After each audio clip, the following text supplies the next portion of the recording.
আল্লাহর নবীর স্ত্রী মা আয়েশা সিদ্দিকা রাদিয়াল্লাহু তাআলা আনহার কাছে একজন সাহাবী আসলেন, এসে বললেন, উম্মাহাতুল মুমিনিন, ও মা আয়েশা, আমি আপনার কাছে এসেছি, নবীর চরিত্র জানতে এসেছি, নবীর আদব আখলাককে আমি জানতে এসেছি, আপনার কাছে একটু জানতে চাই নবীর আদবটা কেমন, নবীর আদব আখলাকটা, চরিত্রটা আমাকে জানিয়ে দেন। মা আয়েশা সিদ্দিকা রাদিয়াল্লাহু তাআলা আনহা বলেছিলেন, রে রাসূলের সাহাবী, আমি তোমাকে এক এক করে কি করে বলে শোনাবো, তোমাকে আমি একটা কথা বলছি, এক বাক্যে তুমি শুনে নাও।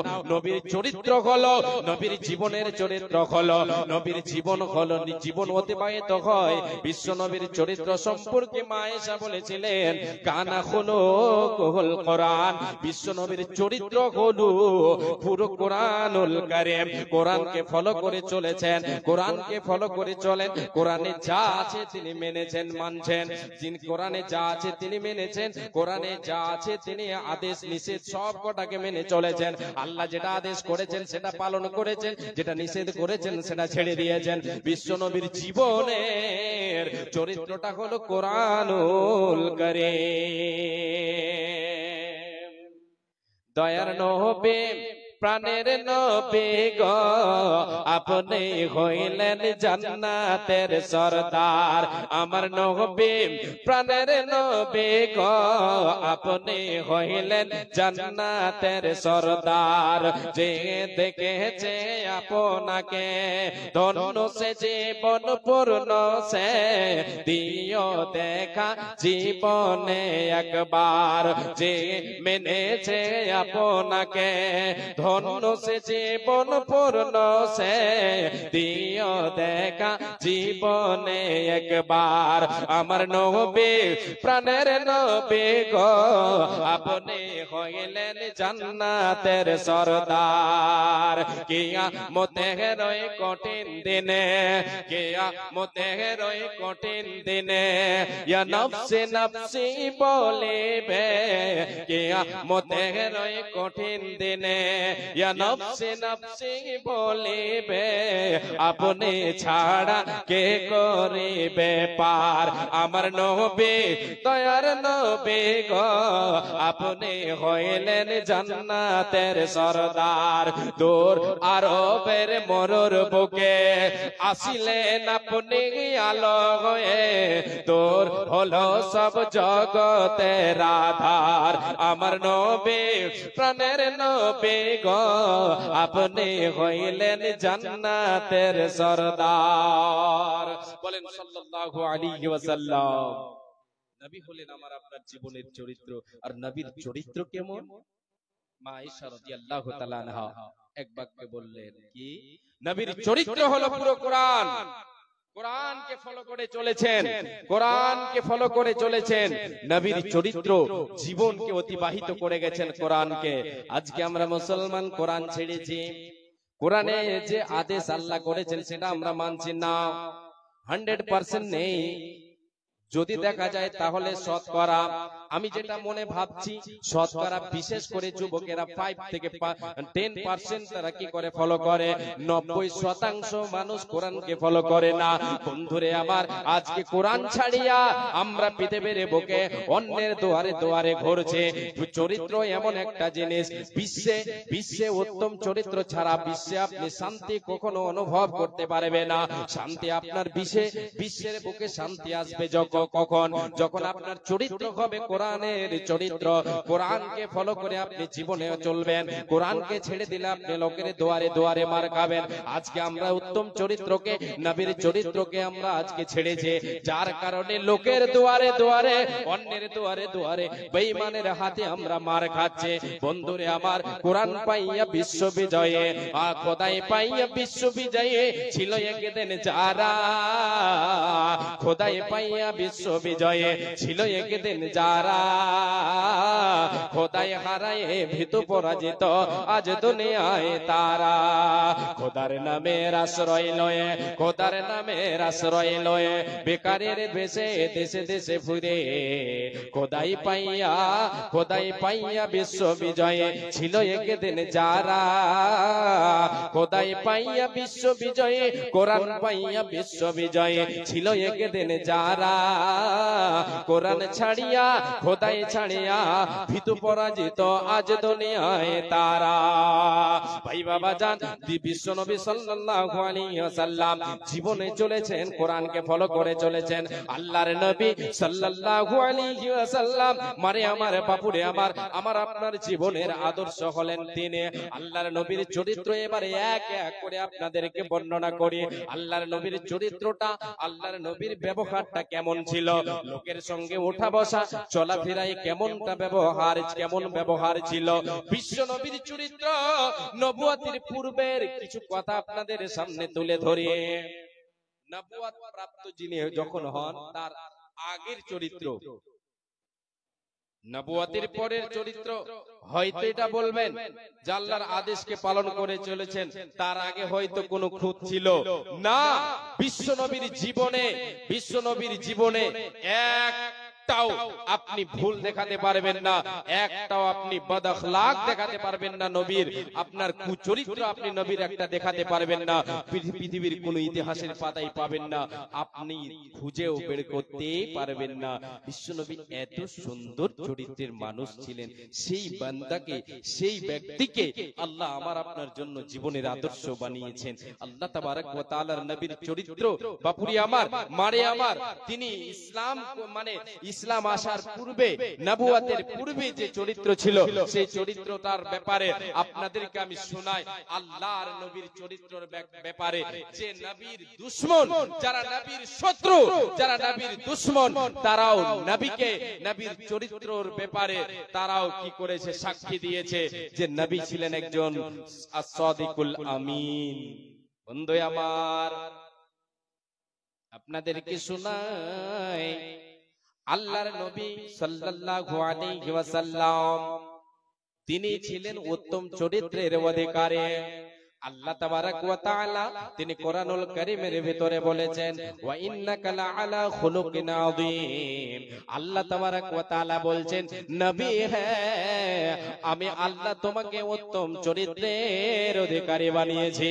আল্লাহ বলছেন, বান্দা হে নবী মুহাম্মদ, লোকে তোমাকে পাগল বলছে, লোকে তোমাকে দেওয়ানা বলছে, লোকে তোমাকে যে যায় বলুক না কেন, আমি আল্লাহ ঘোষণা করে দিলাম, ইন্নাকা লাআলা খুলুকিন আযীম। হে নবী মুহাম্মদ শুনে নাও, আমি আল্লাহ তোমাকে বলে দিলাম, ঘোষণা করে দিলাম, জানিয়ে দিলাম যে তোমাকে আমি জানিয়ে দিলাম তুমি একজন উত্তম চরিত্রের অধিকারী, তুমি হলে একজন সুন্দর আখলাকের মানুষ। তোমার চরিত্র পৃথিবীর কোন মানুষের চরিত্র এমনটা হতে পারে না। আল্লাহ রাব্বুল আলামিন উত্তম চরিত্র বলে, সর্বশ্রেষ্ঠ চরিত্র বলে ঘোষণা করে দিলেন। সেই নবীর চরিত্রের ব্যাপারে কাফেরের দল, বেঈমানের দল কি করেছিল, সাক্ষী দিয়েছিল। এটা নবুয়তের পরে এই হাদিসটা, এই ঘটনাটা আপনাদেরকে শোনার পরে নবুয়তের আগের চরিত্র আপনাদেরকে দিয়ে আল্লাহর নবী বিশ্ব নবী দয়ার কান্ডারের উপরে আয়াত যখন অবতীর্ণ হলো, আয়াতটা কি আল্লাহ বলেছেন, ওয়া আনদির আশিরাতাকাল আকরাবিন। আল্লাহ বললেন, নবী হে, তুমি কি করে দাও তোমার পাড়া প্রতিবেশী, তোমার আত্মীয় স্বজন, তোমার প্রিয়জন যারা তোমার গ্রামবাসী, তোমার আত্মীয় স্বজন, খানদানের লোক, তোমার বংশের লোকদেরকে তুমি তাদেরকে ভয় দেখাও, তাদেরকে জাহান্নামের কথা বলো, তাদেরকে ভয় দেখাও, তাদেরকে ডর দেখাও, জাহান্নামের কথা বলো, আল্লাহর আযাবের কথা বলো, আল্লাহর শাস্তির কথা তুমি বলো। বিশ্বনবী সাল্লাল্লাহু আলাইহি ওয়াসাল্লাম এই আয়াত অবতীর্ণ হওয়ার পরে চলে গেলেন কোথায়?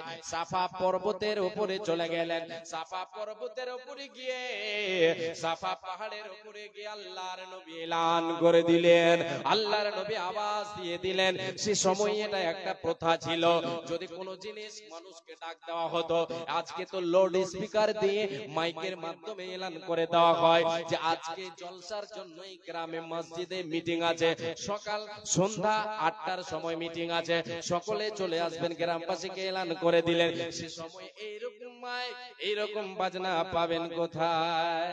ছিল কি? ছিল জি না। আল্লাহর নবী কি করলেন? সাফা পর্বতে চেপে নিয়ে গায়ের চাদর দিয়ে, সে সময় প্রথা ছিল এটা চাদরকে হিলিয়ে দিত, এভাবে চাদর হিলাতো আর আওয়াজ দিত, মুখে আওয়াজ করত আর চাদর হিলাতো, সকলে বুঝে যেত হয় না হয় না হয়, কোন একটা ভাইটাল কথা আছে, কোন একটা ভালো কথা আছে, জরুরি কোন কথা আছে, প্রয়োজনীয় কোন কথা আছে বলে সে ডাক দিচ্ছে, সকলেই সেখানে উপস্থিত হতো পাহাড়ের চতুর্দিকে। বন্ধু আমার, বিশ্বনবী যখন ডাক দিলেন, কুরাইশের দলদেরকে ডেকে বললেন, রে কুরাইশের দলেরা সবাই এখানে এসো।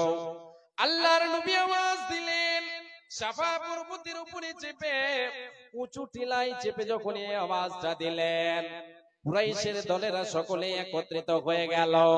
নবী আমার সকলকে সম্বোধন করে বললেন, রে আমার কওমের লোকেরা বলো, আমি মুহাম্মদ, আমি আব্দুল্লাহর বেটা মুহাম্মদ, আমি যদি তোমাদেরকে এই কথাটা বলি রে, যে এই পাহাড়ের পদদেশ থেকে, এই পাহাড়ের পিছন থেকে একটা ঘোড়সাওয়ার শত্রু পক্ষ তোমাদের উপরে আক্রমণ করবে, এটাকে তোমরা বিশ্বাস করো? সকলে বলেছিল, আমরা তো এটা বিশ্বাস করি। কি বলেছিল?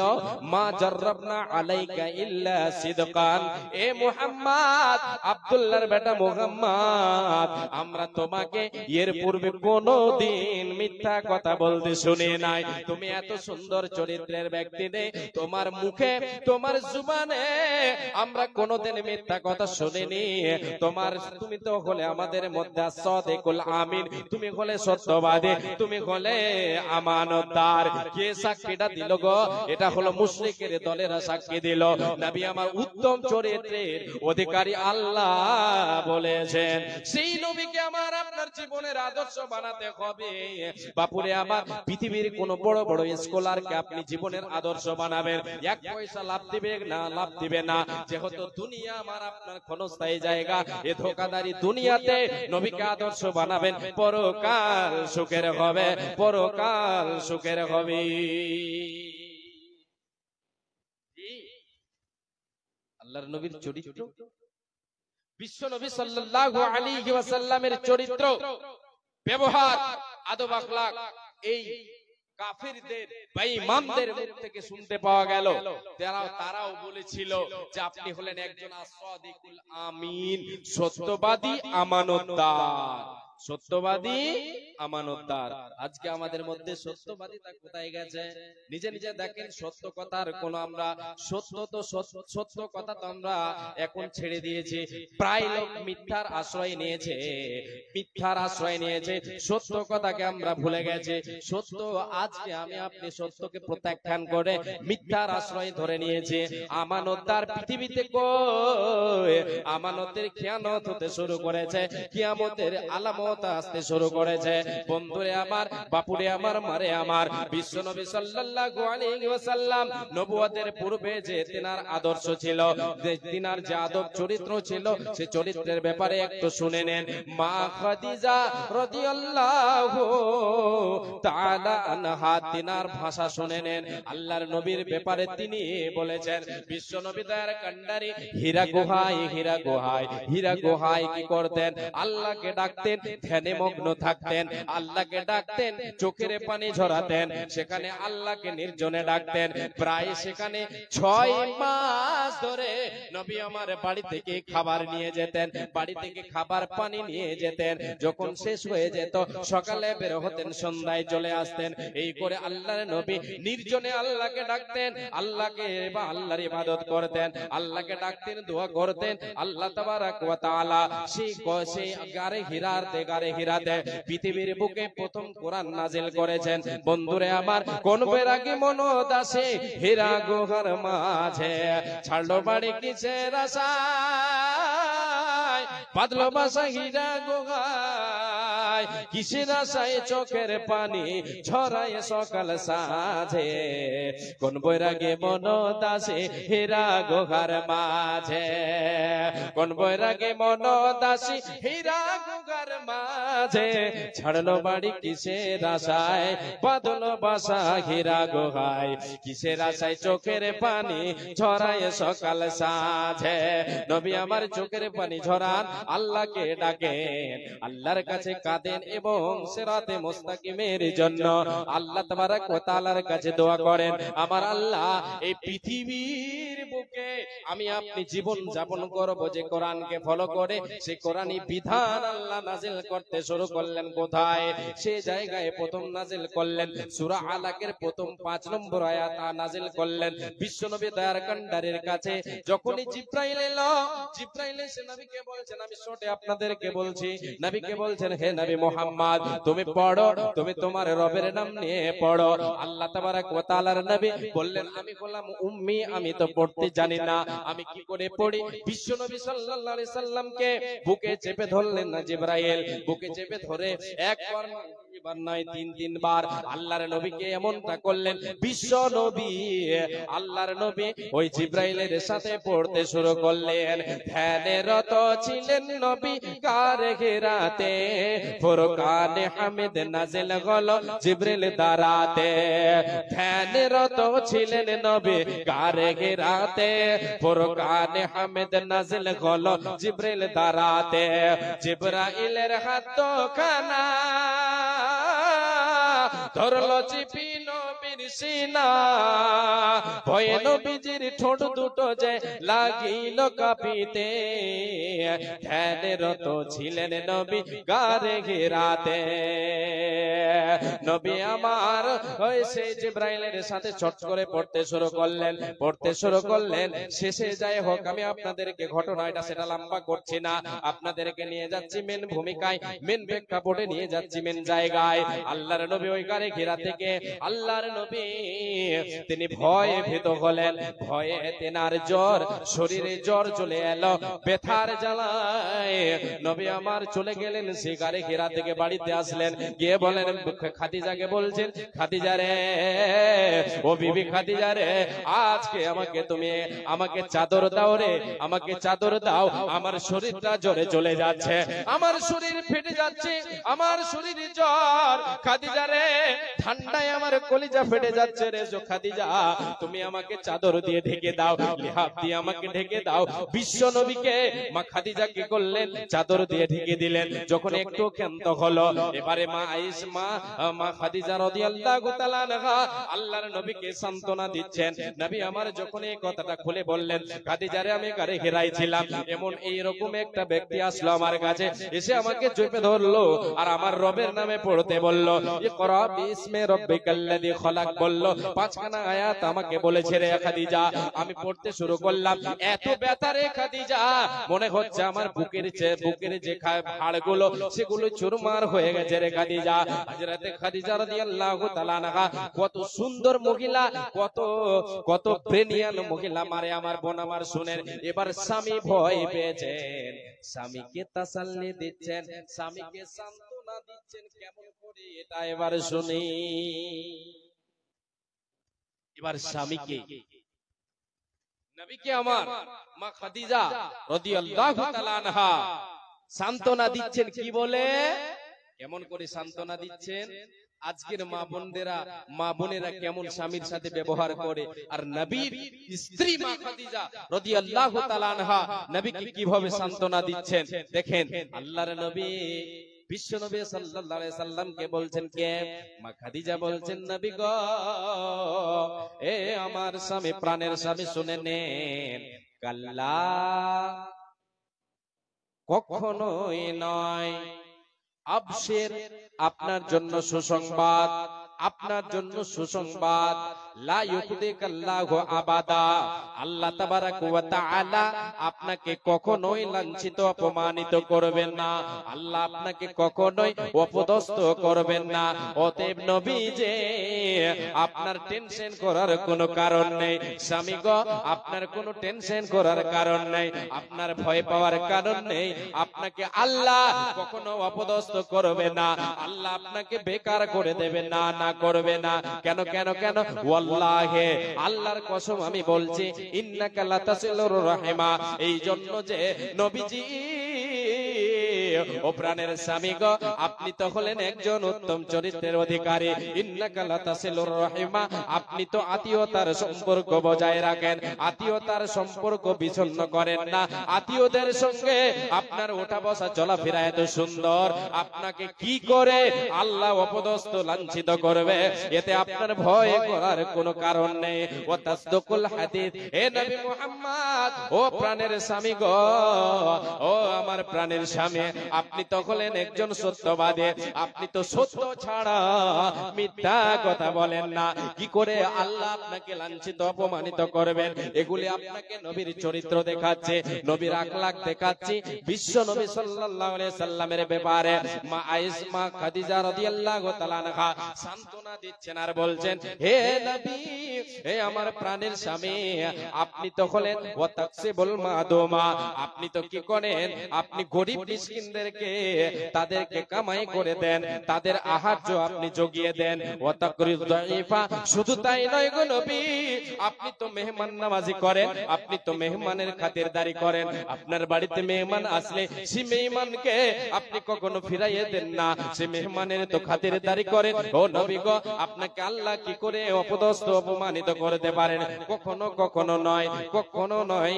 আল্লাহ তাবারাক ওয়া তাআলার নবীকে সান্তনা স্বরূপ মা খাদিজা রাদিয়াল্লাহু তাআলা